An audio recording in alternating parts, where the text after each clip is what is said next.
Jared Verse. All right. This is RamView. It's hot out there, but let's blow them off going to scrimmage. Headline, Los Angeles.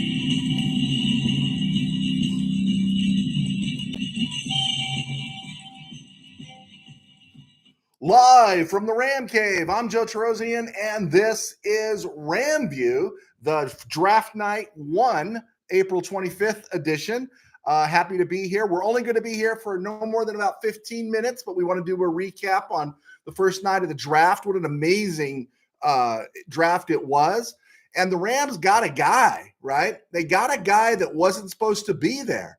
They got a guy that just, wasn't supposed to be there, and made all the prognosticators, most of them, look bad, but he was there. And what an amazing run it was. 6 quarterbacks taken, with the first 12 picks. And so that pushed everything back, right? That pushed everything back. And I remember we were chatting with a few folks in regards to that, saying, yeah, the talent's being pushed back because the Rams weren't in the market for the quarterback, but everyone else was going backwards, and it was like, we're not trading out. You couldn't trade out. You just couldn't. And I thought for sure the Rams would. And one thing for sure they didn't do is they didn't trade up. Jared Verse out of Florida State, late of Cam Akers and LaMarcus Joyner were out of Florida State during the Les Snead run here as GM. Last 3 years, he's played 35 games for the Seminoles. He's had 27 sacks, 30 hits, 77 hurries. And he's a guy that is known to he comes to play every play, right? I like his weight. He runs 6'4", 260, so he can hold the edge. But one of the things his profile said his best work comes from his hand in the ground. And it's obvious the Rams liked him over Chop because he had some production, and they liked him over some talented cornerbacks. I mean, Kool-Aid McKinstry wasn't even drafted tonight, right? And how often did we see Kool-Aid McKinstry early on in the draft season being projected to the Rams? And then you saw guys like Terrion Arnold, Alabama, in the top 10. And when the Rams were drafting, Quinyon Mitchell was there. Terrion Arnold was there. McKinstry was there. Nate Wiggins was there. All this talent was pushed back. And it was kind of interesting how I think Paul Kistler was talking about it, how the Vikings jumped back up to get their hands on Dallas Turner, and because he was going to the Rams. I thought the Bengals did everyone a favor taking Amarius Mims at 18, and that was kind of cool. But really happy with Jared Verse. I just think it's an exciting thing for the Rams to pick someone like him up. They didn't have to trade anything. They got a talented edge.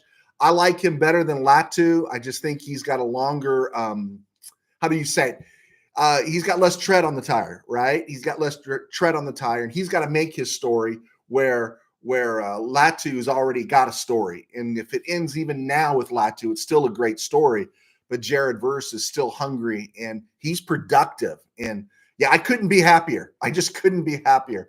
I'm trying to remember the last time I was really, really happy about a Rams draft pick. And this one was fantastic. Really great.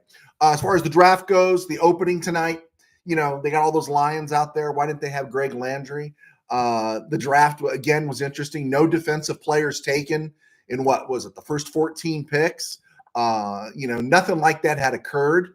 2021, 7 offensive players were first. I had to go back to the 1940s and the prehistoric days to find double-digit players that were offensive taken first. But all those players, many of them were two-way players. So it really was a unique thing. What was it? 6 quarterbacks, 7 offensive tackles, off the charts, just off the charts. And I thought the NFL Network did a really good job. I see a few questions lining up there. Promise we'll get there, guys. I know it's late, but we'll get there. Thank you, those that joined us this late at night. Okay, Bears number 1. They took Caleb Williams. He joins Vince Evans as the only USC quarterbacks to ever be drafted by the Bears.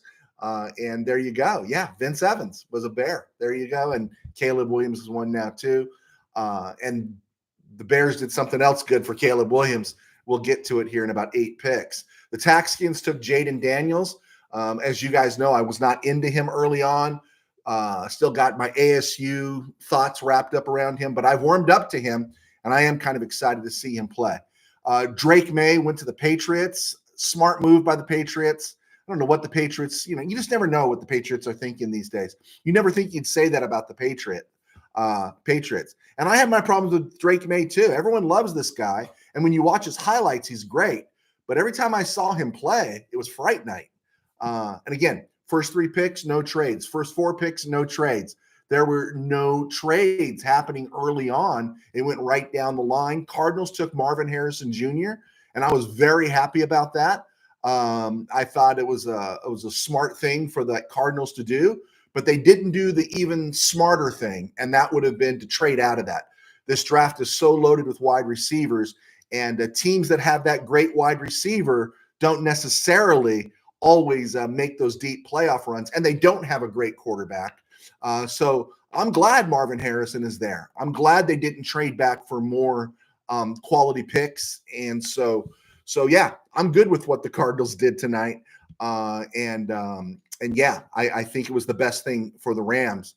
And so that one was interesting. Chargers taking Joe Alt, along with Rashawn Slater, 2 left tackles. They're talking that Alt for the time now will be a right tackle guy. And it's a Harbaugh move. Peterson from MVS, he's not here tonight, but he called it. He called it early on. He said it's going to be Alt, and sure enough, it was there. And again, no trade. Giants took Malik Neighbors, the LSU wide receiver, and that spot was really suspected to be a trade spot, and there was no trade there. And Malik Neighbors goes to the Giants, who are in desperate need for him. I don't know how happy he's going to be there, but it is interesting to see him in New York. I don't know if I'd be excited about going to the Giants right now. For some reason, feels kind of shaky. Titans took J.C. Latham. Now, here's the interesting about Latham. Latham probably wouldn't have gotten that pick, been there if Joe Alt had been taken by the Bolts. So it's obvious he was their fallback. But Latham was in the top 10 when draft season first started. And then he slowly started dropping back. And I even saw one mock that showed Latham, the Alabama guy, falling to the Rams at 19. And yet the Titans took him, and I think the Titans are happy with him. And then the bolt out of the blue, the big shocking one that I think caught everybody by surprise, were the Falcons going after Michael Penix, right? And the Falcons do have talent on that team. They got Drake, they got Bijan. Maybe Kyle Pitts is going to do something. So they got talent, and they spent money on Kirk Cousins. And so Penix maybe sits a year behind Cousins. And I don't think we saw that on any board. I didn't see that on any board. After the championship week against Michigan with Washington, I don't think I saw Penix in anybody's top 10. And then he dropped out of the first round in a lot of projections. And then he was going to the Raiders at 13. 6 quarterbacks taken in the first round, and the Raiders didn't get one of them. So he sits behind Cousins for a year. That one's pretty interesting. Cousins, the reaction was kind of mixed. You heard that Cousins did know or he didn't know. But either the case is the Falcons have a quarterback. They got a good offensive line. They have a lot of talent around their quarterback position. So it'll be interesting to see how long it takes. And again, Cousins is coming off of Achilles injury. He's old, a lot of mileage. People like him, great guy. And if Kirk Cousins is who he's always been, this is a great move for Penix. The only thing is, I think Penix is 24, and so you don't want him sitting too long. Pick number 9, the Bears. This was projected by a lot of folks, and boom, the Bears gave Caleb Williams another weapon. They gave him Rome Odunze, and it's a great shift by the Bears, right? The Bears, 2 picks in the top 10, and they don't draft a defensive player. They draft Rome Odunze and Caleb Williams. So that's an interesting shift. So Caleb Williams heads to camp. Under contract are Cole Kmet, Gerald Everett, DJ Moore, Keenan Allen, and now they got Rome Odunze. And when you saw Rome Odunze interviewed, I thought all the players did a pretty good job tonight. I thought they were all dressed well, too. There weren't too many characters out of a Batman comic book tonight. But Rome Odunze interviewed really well, and you can understand why the teams really, really liked him. At 10, you had J.J. McCarthy, the trade up with the Vikings, 1 pick up. and that was a good move by the Vikings. And under Kevin O'Connell, that's a good move. Jets played it safe, took a left tackle, took Olome Fashanu. That was a smart move by them. Broncos went for Bo Nix, and that was amazing. And Nix is going to play for Sean Payton, and that should be an interesting match. Raiders took Brock Bowers, and I understand he's good, but they just drafted Mayer last year. They got Devontae Adams. They got Jacoby Myers. I don't know if Brock Bowers was the guy to take, but Brock Bowers was the guy they took, and he is a weapon, so we'll get a chance to see that. Saints took Khaleesi Fuaga. Great pick. Hate that he's going to the Saints. Colts took Latu off the Rams' hands. First defensive player selected at 15. I hope he does great. I just have some doubts. But the good news was with Latu going at 15, that was more defensive players, more players going for his option for the Rams. Seahawks reached and got Byron Murphy. I wouldn't have complained if the Rams took him, but after seeing some of his stuff, I'm not heartbroken the Rams didn't get Byron Murphy. Vikings trade up with the Jaguars, and this was Kistler Law's theory, is that they sniped Dallas Turner from dropping to the Rams, and then they got Dallas Turner in a trade with the Jags. Amarius Mims went to the Bengals. 8 starts in his college career. I just wouldn't done that. Rams got Jared Verse. Steeler fan Rob was happy with Troy Fontenot. Dolphins, I feel like they reached with Chop Robinson. I've never been in the Chop Robinson camp. Quinyon Mitchell went exactly where he needed to go with the Eagles. Jaguars took Brian Thomas, which really gives Trevor Lawrence some help. They lost Calvin Ridley. Christian Kirk had that bad torso injury last year. Lions trade with the Cowboys, and I don't know what the Cowboys are thinking. And they got their cornerback. 2 teams, Eagles and Lions, really needed a corner, and they took Terrion Arnold from Alabama. I didn't like Jordan Morgan that high. I expected Jordan Morgan in that 30 to 35 range, but Packers reached for Jordan Morgan, and that was their pick. At 26, they took Graham Barton, the Buccaneers, versatile guy. Cardinals took Darius Robinson, defensive tackle, Missouri. Feels like a bit of a reach to me too, and he doesn't bother me, right? He's supposed to be a good interior rusher. That doesn't threaten the Rams. The Rams have added a lot of beef along that front line. So I'm happy with that pick with the Cardinals. Then the Chiefs traded up for Xavier Worthy, and I didn't think it would happen, but it did. And if he went to any other team, I wouldn't think much of it. I think it would be a reach. But Xavier Worthy going to KC, he's going to make a difference. And Rashee Rice who? Right? At this point. Cowboys take Oklahoma tackle Tyler Guyton. I thought that was weak. I just thought that's the best they could do. Ravens took Nate Wiggins. 49ers. This is the one pick that I think bugged me this week because I really wanted him second day. Ricky Pearsall, Florida. And he was never projected in the first round. But that kind of tells me one thing. They say Debo is a good player, but he's not elite. And Brandon Ayuk is possibly going adios. So that was a big move by the 49ers. And then the Bills, after trading with the Chiefs to go back to 32, they trade out of the first round. Brandon Beane, the Buffalo GM, doesn't want to emulate the Rams, but he sure looked an awful lot like an earlier Les Snead tonight. And the Panthers took the 32nd pick. They took Xavier Leggett out of South Carolina, 7th wide receiver taken in the first round. And here's something to throw out to you guys before we get to the questions. Really interesting. These players were all pretty consistently projected as first-round talent at some point during this draft season. Jackson Powers Johnson, still on the board. Adonai Mitchell, who was rated as a better receiver at Texas than Xavier Worthy. Cooper DeJean there, Mr. Burns, he's still out there. Jerzon Newton, Kool-Aid McKinstry, Keon Coleman, Lad McConkey, Enos Rakestraw, the corner from Missouri, and Braden Fisk. These guys are all available on day 2. So wanted to throw that out there. I know we hit the 14-minute mark. Dan O, appreciate you clicking on tonight, Dan. Verse at 19 is a steal. Absolutely a steal. As a Ram fan, I'm thrilled. I'm really thrilled. I think I was leaning more wide receiver. I thought they'd go offense. I honestly thought they'd trade out of the first round. And then when those quarterbacks went, all of them went, you started seeing they can't trade out of the first round. They got serious talent headed their way, and the Rams did get serious talent. Tim Burns, verse at 19 was inconceivable. Yeah, Vicini said the same thing. He said inconceivable verse at 19. Tim Burns, all that offense drafted improves our second round options at DT and CB. I agree. I agree. It'll be interesting again to see how it plays out and who's available at 52, or do the Rams jump forward for something they like? Dano, tomorrow should be fun. More defensive options. Pearsall to the 49ers. This is Tim Burns. Was odd, at least 5 or 6 I would choose before him, but he's just one of those guys. See, the Rams, the word was the Rams were hot on Pearsall, and McVay and Shanahan kind of come from the same tree, and so that led to probably Pearsall jumping up everyone's boards. Tim Burns, most important, Josh Carty is still available. He is still available. All right, Bill, good to hear from you, Bill.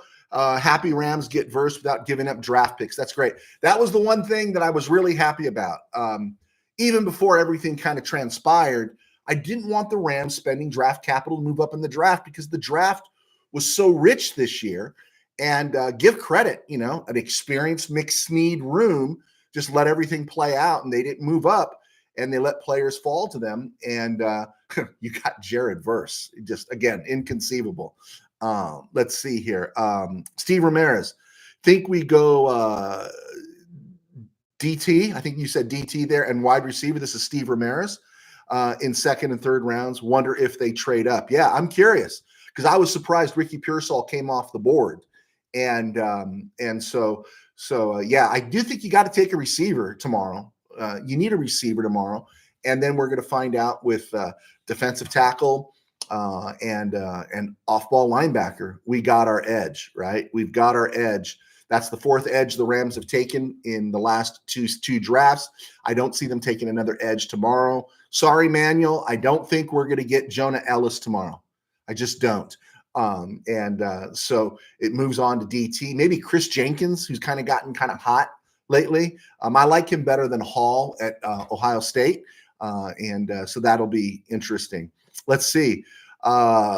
Cousins' agent tweeted he was confused by the Penix pick. Yeah, I get that a little bit. I saw something on Twitter that said he had a little bit of a heads up, but I'm thinking about this from the Falcons' end. Yeah, you should always notify your quarterback. I get that. But from the Falcons' end, you've got a lot of talent. You got Bijan, Drake, Kyle. You got a lot of talent. You got a good offensive line. And, are you going to entrust that fully to a 35, 36-year-old quarterback coming off an Achilles injury? They made the play for Cousins. And so we're going to see. I think they could have used some help on defense, but this was an offensive rich draft, and best player available in their eyes, and their best player available was Michael Penix. Steve Ramirez, Bears now need to get an offensive head coach. Yeah, I'm wondering if they kind of told that guy, because it's Shane Waldron now is the OC, right? I'm wondering if they told Eberflus, bro, you want to keep your job? You want to look really good? Just coach what you get. Now we're going to give you the last 2 picks. I think the Bears only have 4 picks, only 2 more left. We'll give you your defensive choices after that, but the Bears expect to be explosive. I totally agree about that. Tim Burns, Dallas looked a bit marvelous. Dallas looked a bit marvelous, neon green, laugh out loud. Was that the cheerleaders when they were out there, the green tint? I'm trying to remember. I wasn't inspired at all by the Cowboys pick of Tyler Guyton. If I was a Cowboys fan, I'd be really disappointed because maybe you could have stayed up and got something better. Yeah, I just didn't dig that at all. They need, they've lost out. There's no quarterback to take in the first round, but they need another receiver, right? They need something to complement CeeDee Lamb. And yeah, I just thought that was a gross, very conservative, safe pick by the Cowboys. Let's see. Evan Hotz. Thank you, Evan, for your nice note this week. How deep is the offensive line left tackle at this point in the draft? Just as I was clicking off, I thought I heard Daniel Jeremiah, and I haven't gone back and looked. It's wiped out. I don't think I don't think an OT is looking like he's there until maybe you get to late in the second round, and so you'd have to wait. Uh, but they said all those first round guys. How many tackles went first? Was it 8? They said something like that, and that gives you an idea of what's out there and what's been going on, what's gone. Manuel Correa, what's up? Verse chasing Purdy all day. I'm down with it, man. Coming right off the edge because the 49ers are going to put Colton McKivitz back out there at right tackle. And here comes Verse. Chapter and verse. There we go. All right. Bill, we should trade up in the second round and get a defensive tackle. Should we trade up, or do you think one will come to us at 52? Chris Jenkins is out there. Hall is out there. I don't know. Tavondre Sweat doesn't feel like Ram material anymore, but we should see. Evan Haunts, how good is Jared Verse? I just broke that down at the top of the show. He's played something like 35 games the last 3 years. He's got 27 sacks in 35 games. Let me look at that one more time. He's got 77 hurries and what was it, 31 hits? 30 hits on the quarterback, 27 sacks, 77 hurries in 35 games played. They call that production, and that's what Chop Robinson lacked, right? That's what Chop Robinson lacked, and I'm very happy they went with Jared Verse instead of Chop Robinson. And he's 6'4", 260. So, I know we want someone to go after that quarterback, but we also want somebody to hold that edge, right? That's something that was really overlooked about Leonard Floyd when he was here. He was great at holding the edge. Tim Burns, again, Mitchell and Jerry Rice's kid are still there. Yeah, that is interesting, right? At 52, could you imagine the Rams would you be upset if the Rams got Adonai Mitchell at number 52? I know we need DT, but I wouldn't be upset about that. And I'm also hoping the pick of Jared Verse also adds to some of the momentum we've been hearing from other places talking about Michael Hoyt, going back down, putting a hand in the dirt a little bit or in the turf and being a little bit more on the interior to keep giving him some snaps because he is a good football player. That one should be interesting. They will go offensive line or receiver. Yeah, I can see that. I think I'd like offensive line somewhere at 83 and 99. I'd like a DT or a wide receiver at 52. Let's see. Manuel Correa, Tim is so Frank Gore's boy. I'll need some explanation on that one. Evan Verse is a beast. Manuel Correa. Okay, yeah, absolutely. Bill, word was Rams tried to move into the top 10, and they also tried to move back into the first round. I heard that stuff all day. And maybe they were exploring options and everything, but boy, it sure played out well. Tim Birds, no trade up for a DT, only one drafted so far. Yeah, Jerzont Newton is still out there. Steve Ramirez, I like Wingo of LSU. Okay, I know that guy. Or Hall of Ohio State. Do you like Hall better than Chris Jenkins at Michigan, Steve? Do you like Hall better than? And how disappointed were you that Latu did not end up with the Rams? I wasn't disappointed, but I'm sure you were. DHP, thank you so much. Remember, the BYU LT is still available. Hopefully at pick 99. Perfect place for him. Kingsley Sumatea, the BYU guy, beast in size. Also, another name that's really trending is the kid from Yale. Dano, you submitted his name in your mock draft. I'm trying to remember his name. It's Kirian, and I'm forgetting how to pronounce his last name. He's the big tackle from Yale. Let's see. Manuel Correa, did you see the 49ers, Ricky Pearsall? Yeah, that one was really disappointing. That was probably the most disappointing pick in the draft for me because everyone else, I'm going, okay, this is good. My heart's not broken here. But I had not seen any mock drafts with Ricky Pearsall in the first round, not one. And the only thing I could think of is that, Shanahan and McVay coming from the same coaching tree, the same coaching DNA, they both saw something in this guy and they really liked him. And that pick to me tells me, I think Deebo Samuel's a really good player, but he's not an elite receiver. And I think Brandon Ayuk, could be his day is done. Or if Ayuk get his head screwed on straight, that becomes pretty powerful. Unless they're going to run 11 personnel in. They're going to run 11 personnel there in Frisco. Let Pearsall take Jennings' spot. That'd be pretty dangerous there. I don't like their offensive line. I don't know. I just didn't like the pick. It got me mad because I was kind of hoping he would fall down to the Rams. I was probably dreaming about that. Let's see here. Tim Burns. Verse has the same ability to be almost licking the dirt as they go under and around blockers. They say Verse does his best work also with a hand in the ground. That's one of the things they said about him, which is interesting because we're looking for that. I think we're looking for that stand-up edge. Manuel Correa, Patrick Paul, Kyrian Amagaji. Yeah, that's the guy from Yale, still available. Manuel, Chris Jenkins is fire. Okay, you like him better than Hall at Ohio State. Troy Fontenot is still available. No, Troy Fontenot, the Washington kid, went to Pittsburgh at number 20. Not Jackson Powers Johnson. Troy Fontenot went there. Manuel Correa. Now they have their Cooper Kupp. Yeah, they just don't have their Jared Goff or Matthew Stafford to throw him the ball in the end. I don't dislike Brock Purdy, but one of the things that's really helped Kupp is the fact that he's played with some exceptional quarterbacks. I mean, very exceptional in Matthew Stafford. Manuel Correa. Tim Verse doesn't have a lot of bend, but Tim Verse doesn't have a lot of bend. You're saying that to Tim Burns. But you know what? Verse has a motor, right? And I think that's probably what appealed to the Rams most.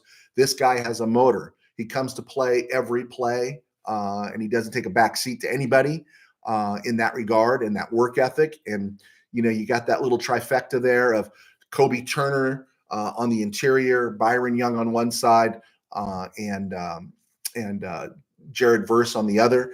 That's pretty good. That's a pretty good keystones there to start with in the front seven. So I'm very happy about that. Yeah, Tim Burns, 49ers sent Ayuk a message. They absolutely did, didn't they? They really did, I think. And I don't think they have to trade him. I think if he can, I know it's so funny. We say it, and I agree. These players have to get everything they can while they can. I agree with that. But you also have to do it within the confines of the team, right? The old phrase there, from I get nowhere unless the team wins. Yeah. Ayuk has to understand he gets nowhere unless the team wins. He ends up in Carolina. He ends up some other place than Frisco. He's another receiver. And there's going to be another batch of receivers coming in, and another batch after that, and another batch after that. And I don't know. I think the bubble is going to burst on the receiver market, and the divas just aren't going to be tolerated anymore. And so I am for them getting their money, but I like Amon St. Brown a whole lot more than I like Brandon Ayuk. So I understand why he got paid. All right. Let's see here. Verse has been competing in the SEC. Florida State, I think, is ACC, Evan, but, he's playing in the South. Florida State doesn't play a chump schedule. So, yeah, he's played high-level competition, right? I believe that for sure. Thank you, Manuel Correa. You picked up on it. Steve Ramirez, there you go. You got it before I did. He is also very good on setting the edge. So Steve Ramirez is into Jared Verse as well. And let me see here. I just wanted to add a couple things. I was surprised there were no trades early on. It was just like clockwork, like boom, boom, boom, boom. And then the first surprise wasn't a trade. It was Penix. That one really surprised me. And then Bo Nix at 12 surprised me but I think that was a case of the Broncos knew they needed to get a quarterback, and they weren't going to go to war with Zach Wilson or Jarrett Stidham. And so they made the move for Bo Nix, which I don't have a problem with. I rooted for Bo Nix at Auburn, but he was always a disappointment. And the Bo Nix that went to Oregon was a lot more polished and I think a little more comfortable in his shoes in Oregon than he ever was in Auburn. And I think he could be very, very good. I was impressed with Fuaga kind of getting emotional after he was drafted. So I was happy for him. I felt the Bengals just reached for Amarius Mims. I'm not a Mims guy. And we could be wrong. And skipping over 19 because we're always talking about it. And I just thought I thought the Eagles taking Quinyon Mitchell at 22 and the Lions taking Terrion Arnold at 24 was really good.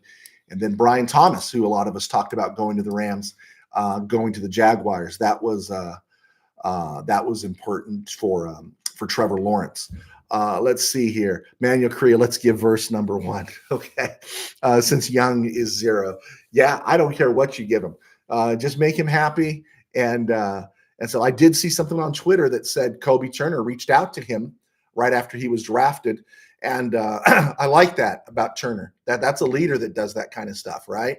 A leader reaches out and sends those kind of texts. So really good stuff. Guys, I know we got a big audience right now, but it is going on 9:30, and we went 30 minutes. And I think I said this was going to be a 15-minute show. Feel free to fire at me your draft scenarios for tomorrow. Yes, I am going to be on after the 3rd round tomorrow. Come on as quick as I can. I'm going to try to keep it at 15 minutes. I got a feeling tomorrow is going to be kind of crazy. I just do. It's you could be a little more, you could miss on a 2nd round pick or a 3rd round pick, and you can trade up and do things. People really won't hold you too accountable for it. And so I think there's a little more courage to play the game on the 2nd day of the draft. And as Ram fans, we should be experts at watching 2nd and 3rd day of the draft. Okay. Manuel Korea, you take care of yourself. We'll see you later. Guys, we'll see all of you later. I appreciate you checking in with me. Please hit like, please hit subscribe, please hit the share button, and please check out our sponsors at Kistler Law and Temple City Auto. And we will be back mañana after the 3rd round. God bless. Take care.